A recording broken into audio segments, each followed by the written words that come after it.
Hello दोस्तों, welcome to my YouTube channel. इस drama का पार्ट 2 के हिंदी एक्सप्लेनेशन में आप सबका स्वागत है। अगर आप इस ड्रामा के पिछले पार्ट्स को नहीं देखे तो पहले उसे देख लीजिएगा। तो चलिए बिना किसी देरी के वीडियो को स्टार्ट करते हैं। एपिसोड के स्टार्टिंग में दिखाया जाता है लीन अपनी क्लासरूम में होती है और उसके पास एक लड़की आके बैठती है। उसके पास वही पेन होता है जो उसने यांग को दिया था। उस लड़की से पूछने पर वो कहती है ये पेन उसे ग्राउंड में पड़ा हुआ मिला था। तभी टीचर पढ़ाना स्टार्ट करते हैं। तो टीचर कहते हैं हमें सबके बीच में अपना एक अलग पोजीशन रखना चाहिए और वो तभी आएगी जब हमारा फर्स्ट इम्प्रेशन अच्छा होगा, क्योंकि 80% लोग हमें अपने फर्स्ट इम्प्रेशन से जज करते हैं। ये सुन के वो सोचने लगती है कि उसके रूममेट में कौन कैसा है। जैसे सेंगनेन हॉरिबल, नी थोड़ा पोलाइट बात करता है और चेन वो भी हॉरिबल है। फिर वो सोचती है कि वो भी अभी फाइट बैक करेगी अपना एक पोजीशन बनाने के लिए। फिर वो कैसे फाइट बैक करेगी ये सोचने लगती है। जैसे वो चेन को कहेगी तुम बिना पूछे मेरे जैम खाए तो तुम अभी मुझे तुम्हारा कॉफी पीने दो, और वो भी चुपचाप अपना कॉफी का कप उसे दे देगी। फिर नी जब उसको वॉशिंग मशीन के कपड़ों के लिए डांटने आएगी तब वो उसे पूरा सच कह देगी और कहेगी कि तुम चेन को क्यों नहीं जाके पूछती, और नी अपने बर्ताव के लिए उससे माफी मांगेगी। और फिर सेंग जब उसको लाइट बंद करने के लिए कहेगी तब वो कहेगी हेलो सेंगनेन, मैं लिन सियाओचम हूँ, नाइस टू मीट यू, और वो भी हंस के उससे हाथ मिलाएगी। फिर क्लास खत्म होती है और उसका पहला फाइट बैक मिशन स्टार्ट होता है। वो सबके सामने यांग से अपना पेन मांगती है और कहती है क्या तुमने उसे खो दिया, तुम कैसे किसी के चीज के साथ ऐसा कर सकते हो। तो यांग उसे सॉरी कहता है और लिन बहुत खुश होती है अपने इस काम के लिए। और फिर वो अपने अपार्टमेंट में वापस आती है और देखती है कि सब लोग खाना खा रहे हैं। वो ये देख के शॉक हो जाती है कि नी और चेन का पैचअप। फिर वो फ्रिज खोल के देखती है कि उसका जैम का डिब्बा पूरा खाली हो गया और वो फिर से फाइट बैक करने की सोचती है और जोर से कहती है किसने मेरा जैम खाया। चेन और नी कहती है कि उन्होंने थोड़ा थोड़ा खाया। तभी सेंग उसे फ्रिज बंद करने के लिए कहती है और वो भी इतने गुस्से वाले एटीट्यूड को छोड़ के फ्रिज बंद कर देती है और सबके सामने उसका पोपट बन जाता है। तभी वो बहुत धीरे धीरे कहती है तुम लोगों ने पूरा क्यों खाया, ये मेरी मम्मी ने बनाई थी। फिर नी कहती है कि एक नया खरीद लेना, ये कह के वो चली जाती है और उसके साथ साथ सारे लोग खाना छोड़ के चली जाती है। लीन को बहुत बुरा लगता है तो वो अपना जैम का डिब्बा डस्टबिन में फेंक देती है। फिर हमें कुछ फ्लैशबैक दिखाया जाता है लीन के बचपन में। जब वो एक नई स्कूल में गई थी तब क्लासरूम में टीचर उसे अपने नाम कहने के लिए कहती है, लेकिन वो डर के मारे कुछ नहीं कह पाती है। पूरा क्लास उस पर हंसती है। फिर हमें पता चलता है ये फिर से एक लीन का सपना था। फिर बस का सीन दिखाया जाता है जहाँ पे लीन बैठते हुए फिर से अनकंफर्टेबल हो जाती है लेकिन कुछ नहीं बोल पाती है। नेक्स्ट हमें क्लासरूम का सीन दिखाया जाता है जहाँ पे क्लास ओवर होने के बाद एक स्टूडेंट एक पार्टी का अनाउंसमेंट करता है, लेकिन लीन ईयरफोन को लगा के बिना सुने उस क्लासरूम से चली जाती है। बाहर वो चेन से मिलती है जहाँ पे चेन को उसके बॉयफ्रेंड के साथ मिलने जाना था। तो वो अपनी सारी सामान को लीन को दे के उसे लाइब्रेरी में वेट करने के लिए कह के चली जाती है। रात हो जाती है लेकिन चेन अभी तक लाइब्रेरी में नहीं आती है। लीन अपने सामने वाले सीट पे चेन की बैग रखी थी। एक स्टूडेंट आता है लेकिन उस सीट में किसी का बैग देख के वो चला जाता है। लीन चेन को बार बार मैसेज करती है लेकिन वो अपने बॉयफ्रेंड के साथ होने की वजह से कोई रिप्लाई नहीं देती है। तभी एक लड़की चेन के सामान को लाइब्रेरियन के पास सबमिट कर देती है और खुद उस सीट में बैठ जाती है। नेक्स्ट सीन में दिखाया जाता है लीन वॉशरूम में होती है जहाँ पे उसकी मुलाकात उस लड़की से होती है जिसका फोटो उसके रूम में है। तो लीन उससे पूछती है कि क्या कभी वो ग्रैनी टोंग के अपार्टमेंट में रहती थी, अगर रहती थी तो वहाँ से वो चली क्यों आई। लेकिन वो लड़की सब बात को इनकार करके वहाँ से चली जाती है। सीन में दिखाया जाता है लीन लाइब्रेरियन के पास चेन के सामान को लेने के लिए जाती है जहाँ पे लाइब्रेरियन पूछती है कि क्या ये सामान तुम्हारी है। तब वो कहती है कि नहीं, लेकिन जिसका है मैं उसे जानती हूँ। तब लाइब्रेरियन उसे बहुत डांटती है और कहती है कि क्या तुम्हें नहीं पता कि लाइब्रेरी में किसी के लिए सीट ऑक्यूपाई करके रखना रूल के खिलाफ है। तुम एक बहुत ज़्यादा सेल्फिश लड़की हो। और ये सब कह के उसे चेन का सामान दे देती है और लीन सॉरी बोल के वहाँ से चली जाती है। घर जाने के टाइम में बहुत ज़्यादा बारिश होती है। उसके पास कोई अम्ब्रेला नहीं होने की वजह से वो भीगते हुए घर जाती है और रूम में सारे लोग हंसी मजाक कर रहे हैं। तभी नी और सेंग चेन को कहती है कि तुम्हें ऐसा लिन के साथ नहीं करना चाहिए था। और चेन कहती है मेरी फोन की बैटरी डेड हो गई थी, इसलिए मैं उसे इन्फॉर्म नहीं कर पाई और मुझे सच में नहीं पता था कि वो मेरे लिए वेट करेगी। उसके बाद वो लोग लिन की थोड़ी बुराई करने लग जाती है, जैसे वो रेबिट के जैसी दिखती है, मेकअप नहीं करती है। और चेन लिन को फोन लगाती है और फोन की आवाज़ बिल्कुल उनके पीछे से आती है। मतलब लिन ने उनकी सारी बातें सुन ली। चेन कहती है लिन मेरी फ़ोन की बैटरी डेड हो गई थी, इसलिए मैं तुम्हें फ़ोन नहीं कर पाई। और लिन इतने गुस्से में होती है कि अपना सामान वहीं पे फेंक के चेन का सामान खिड़की से बाहर फेंक देती है और गुस्से में सबको कहती है तुम सबकी प्रॉब्लम क्या है, मुझे पता है मैं उतनी अच्छी नहीं हूँ। इसका मतलब ये भी तो नहीं कि तुम लोग हर वक्त मुझे बुली करोगी और मेरे पीठ पीछे बुराई करोगी। मुझे पता है मैं कुछ नहीं जानती, तुम लोग मेरे ऊपर थोड़ा सा काइंडनेस तो दिखा सकती हो। ये कह के और गुस्से में अपने रूम में चली जाती है और रूम में जाके बहुत ज़्यादा रोती है और अपनी मम्मी को याद करते हुए कहती है कि मम्मी मैं यहाँ पे बिल्कुल अकेली हूँ, मेरा यहाँ पे कोई नहीं है। फिर हमें एक फ्लैशबैक दिखाई जाती है जहाँ पे कुछ लोग कह रहे हैं इस घर की प्रॉब्लम तो खत्म ही नहीं हो रही है, वो देखो वो लड़की आ गई, ये लड़की सबसे ज्यादा अशुभ है इस घर के लिए। फ्लैशबैक से बाहर हम देखते हैं बारिश में भीगने की वजह से लिन को बुखार हो गई है। रूम में सेंग उसकी टेम्परेचर चेक करने आती है।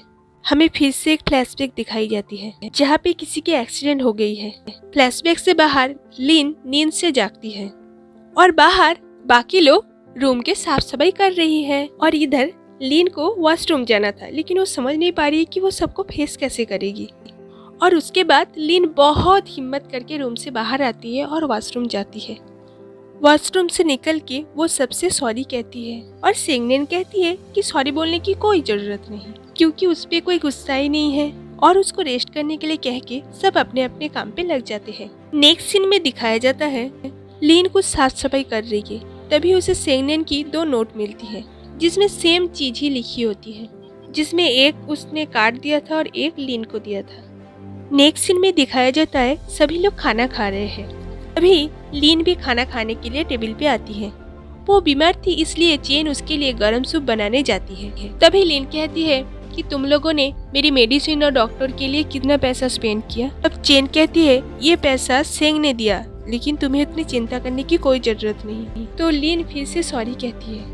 तब चेन उसकी मूड को ठीक करने के लिए उसके सामने ड्रामा करने लगती है कि तुमने मेरा बैग को फेंक दिया, वो मेरे लिए कितनी प्यारी थी। उसकी ड्रामा को देख के नी कहती है लिन अगली बार से बैग के साथ साथ तुम चेन को भी खिड़की से फेंक देना।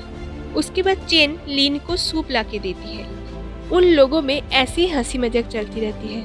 तभी उसे सब कहते हैं कि जब भी तुम्हें कुछ बुरा लगे या किसी को कुछ बोलना हो तो बेझिझक उसके सामने वो बात कह दो, क्योंकि जब तक तुम नहीं कहोगे तब तक हम कैसे समझेंगे तुम्हें क्या प्रॉब्लम हो रही है। वे सब कहते हैं कि जिसको जिससे जो भी प्रॉब्लम है वो अभी कहो। तब चेन कहती है कि लिन जब तुम लैपटॉप चेक करती हो उसकी की आवाज बहुत तेज होती है, वो मेरी रूम से सुनाई देती है। तब लिन कहती है कि चेन जब तुम अपने बॉयफ्रेंड से बात करती हो वो भी मेरे रूम से सुनाई देती है। बाकी लोग भी चेन को थोड़ा टीज करती है और इसी तरह उनकी हंसी मजाक चलती रहती है।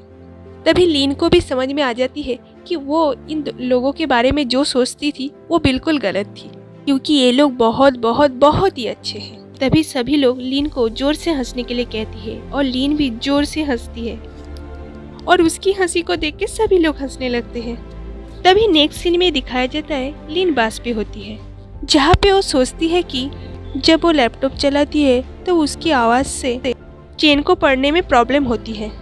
वो हेडफोन लगा के पढ़ती है लेकिन उससे कभी कुछ नहीं कहा। फिर जब वो वॉशरूम में होती है तब नी को भी उसके लिए वेट करना पड़ता है। फिर जब सेंग उसके लिए नोट लिख के जाती थी वो भी बहुत सोचती थी कि क्या लिखे। फिर उसे समझ में आता है कि चीज़ें वैसी नहीं है जैसी वो सोचती थी, उसके वजह से भी सबको कुछ ना कुछ सहना पड़ा है। तभी एक लड़के की बैग उसको आके टच करती है। वो बहुत हिम्मत करके उसको थोड़ा साइड होने के लिए कहती है और वो लड़का भी सॉरी कह के साइड हो जाता है। नेक्स्ट सीन में दिखाया जाता है यांग उसको उसका पेन वापस करता है और यांग ने उससे उसका नाम पूछा, लेकिन लिन कहती है मैं तुम्हें क्यों बताऊं। और ये बात यांग अपने दोस्त किंग को बताता है और किंग ये सब सुन के अपना हंसी नहीं रोक पाता है। मतलब जो लड़का लड़कियों में इतना फेमस है, उसे एक लड़की ने अपना नाम बताने से ही मना कर दिया। तभी उसे लिन का नाम जानने का एक आइडिया आता है और दौड़ के एक टीचर के पास जाता है और कहता है, मैम मैं आपसे एक बात कहूँ। और मैम कहती है, कहो बेटा। वो कहता है, मैम आप कितना अच्छा पढ़ाती है, आपका इतना अच्छा क्लास बंक करता है, तो अगर आप रोल कॉल करेंगे तभी पता चल जाएगा कि कौन कौन क्लास में नहीं है। मैम उसके बात के लिए उसको शाबाशी देती है और क्लासरूम में चली जाती है। वाओ, लड़की का नाम जानने के लिए क्या आइडिया लगाया। तो मैम कहती है, यंग ने अभी अभी मुझे एक बहुत अच्छा आइडिया दिया रोल कॉल करने का, तो इस बात के लिए मैं उसे शाबाशी देती हूँ। लेकिन मी एज ए लाइब्रेरियन मुझे नहीं लगता मुझे कोई रोल कॉल करना चाहिए। आई होप मेरी बात से यंग एब्सेंट नहीं हुआ होगा। और पूरी क्लास के सामने उसका बन जाता है पोपट। उसके बाद मैम पढ़ाना स्टार्ट करती है। क्लास खत्म होने के बाद यंग जल्दी जल्दी अपनी बैग को लेके वहाँ से भाग जाता है, क्योंकि उसे भी अभी पता चल गया है कि क्लास के बच्चे उसके साथ अभी क्या करने वाले हैं। फिर वो किंग के पास जाके अपना दुखड़ा रोती है। तभी लिन क्लासरूम से बाहर आती है। यंग किंग को कहता है कि यही वो लड़की है, और किंग कहता है, ये लड़की, मैं अभी इसका नाम पूछ के आता हूँ। किंग लिन के पास जाके कहता है कि मैं गु किंग हूँ और तुम। और लिन तो उसको देखती ही रह जाती है। तो लिन तो उसे पसंद करती है। वो बहुत ज्यादा शर्मा जाती है और कहती है कि उसका नाम लिन सियाओचम है। और यंग बहुत ज्यादा गुस्सा हो जाता है और गुस्से में कहता है, लिन सियाओचम। एक सीन में दिखाया जाता है, लिन जब अपार्टमेंट में आती है तब देखती है कि हान आई है। हान उसे देख के हाय हेलो करती है। उसके बाद वो उसे डाइनिंग टेबल पे ले जाती है। फिर हान लिन से कहती है कि क्या तुम्हारा कोई बड़ा भाई है? लिन कहती है, नहीं। फिर वो कहता है कि तो तुम्हारा अंकल का उम्र कितना है? वो कहती है 40। हमारी हान मैडम किसी को अपना बॉयफ्रेंड बनाना चाहती थी, लेकिन यहाँ पे तो कोई चांस ही नहीं है। ये देख के सभी बहुत हंसते हैं। फिर लिन कहती है कि हान, मैं तुमसे एक बात पूछूं? वो कहती है कि मैं आसमान से लेके अंडर अर्थ तक सब कुछ जानती हूँ, भी पूछ लो मुझसे। लिन कहती है, वो लड़की यहाँ पे पहले थी, वो यहाँ से क्यों चली गई? तभी नी कहती है कि तुम हमसे ये सब क्यों पूछ रहे हो? तब लिन कहती है कि मुझे लगता है तुम लोग मुझसे कुछ छुपा रहे हो। फिर कुछ सोच के हान कहती है कि वो प्रेग्नेंट हो गई थी, इसलिए रूम से चली गई। फिर चेन कहती है कि हम लोग क्लासमेट थे, तो उसकी कोई बुरा इमेज न बन जाए, इसलिए हम लोग ये बात छुपा रहे थे। तभी नी लिन को मजाक में कहती है, तुमको क्या लगा हम लोग उसको इतना बुली किए कि वो रूम से चली गई? लिन थोड़ा सोच के कहती है, नहीं। तभी नी कहती है कि तुम इतनी हेजिटेट होके क्यों कह रहे हो? क्या तुम हमारे बारे में ऐसे सोचती हो? तो हान कहती है, इनके बात पे ज्यादा ध्यान मत दो, ये तुम्हें कॉन्फ्यूज कर रही है। तभी वो लोग अपने इस फ्रेंडशिप के लिए ड्रिंक करना चालू कर देती है। और सेंग जब काम से वापस आती है, देखती है कि सब लोग ड्रंक हो गई है। और सेंग कहती है कि वो सबके लिए ड्रिंक लेके आई है। लिन सेंग को कहती है तुम्हें? नी की 3 बॉयफ्रेंड है, चेन की वेट 63 है और हान 88 ब्लाइंड डेट पे गई है, लेकिन एक में भी बात नहीं बनी। लिन कहती है कि पता है तुम्हें, मैं मिडिल स्कूल में पहली बार ड्रिंक की थी। हान झट से उठ के कहती है कि क्या तुम लोग को एक सीक्रेट जानना है? सेंग कहती है कि तुम इतनी कम ड्रिंक पे ही ड्रंक हो गई। हान कहती है कि मेरे पास एक सीक्रेट है जो मैंने अभी तक किसी को नहीं कहा, मैं भूतों को देख सकती हूँ। और वो कहती है कि वो भूत वहाँ पे है। सभी लोग बहुत डर जाते हैं और उसके बाद सभी लोग शराब के नशे में बहुत अजीब अजीब काम करने लगते हैं। टूथपेस्ट लेने के लिए चली जाती है तो कोई और कुछ। लिन अपने बचपन की कुछ बात याद करती है। इस ड्रामा का रूल है कि हर एपिसोड के लास्ट में किसी न किसी से कोई न कोई क्वेश्चन पूछा जाता है। जैसे इस एपिसोड में लिन से पूछा जाता है। पहला क्वेश्चन था कि क्या तुम नर्वस हो? तो लिन कहती है थोड़ा सा। उसका नेक्स्ट क्वेश्चन है, इस 2 एपिसोड में तुम बस दूसरों को टॉलरेट करती हो क्योंकि सब तुम्हें बहुत दुखी लड़की समझती है, इस बारे में तुम क्या कहती हो? तभी लिन कहती है, मुझे भी अपना कैरेक्टर अच्छा नहीं लगता है, लेकिन मैं यहाँ पे एक बच्ची हूँ, मुझे कुछ सहना भी पड़ेगा, नहीं भी सहना पड़ेगा। उसको नेक्स्ट पूछा जाता है, कुछ लोग समझते हैं कि तुम्हारी एक्टिंग बस शिकायत करती रहती है। फिर वो कहती है कि मैं अपनी एक्टिंग में बेस्ट दूंगी। फिर उसे नेक्स्ट पूछा जाता है, इस अपार्टमेंट में सबसे ज़्यादा किसके साथ रहना मुश्किल है? वो कहती है कोई नहीं, क्योंकि मैं सबको पसंद करती हूँ। फिर उसे पूछा जाता है कि तुम इस अपार्टमेंट में सबसे ज़्यादा किससे डरती हो? वो कहती है सेंगनेन। और इसी के साथ ही सेकेंड एपिसोड का एंड होता है। तो दोस्तों, अगर वीडियो थोड़ा सा भी अच्छा लगे तो लाइक और सब्सक्राइब जरूर कीजिएगा। मिलते हैं अगले वीडियो में, तब तक के लिए बाय।